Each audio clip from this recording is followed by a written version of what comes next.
I think women's issues and economic issues really are one and the same. I mean, the research going back for years looking at this gender gap between how men and women vote. Women tend to vote more Democratic, and the thing that's explained it for decades has been the fact that women have different ideas than men in terms of what they want from government. They're more interested in a more active role for government, in more government spending. They're generally more supportive of kind of the way that Democrats perceive of what government should do, which is sort of an active role in providing opportunity and security and equality for all citizens. So I don't actually think that the economic issues and women's issues are that distinct. At the same time, the way that they've played out in this campaign, the most heat and light has been generated around these kind of culture war issues in terms of abortion, in terms of rape and contraception.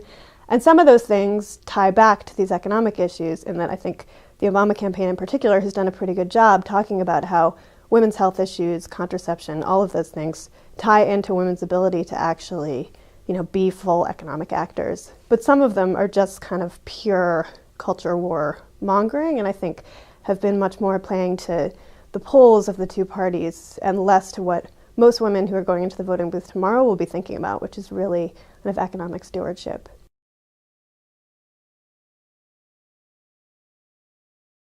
In terms of the relationship between the economy and elections, political science research shows that the most important economic data is really what happens in the year before the election, and it's about the trajectory. So if the economy is improving in terms of GDP, in terms of income, in terms of jobs, that's all a good sign for the incumbent, and that all actually bodes pretty well for the president. It hasn't been super strong improvement, but it's certainly been going in the right direction.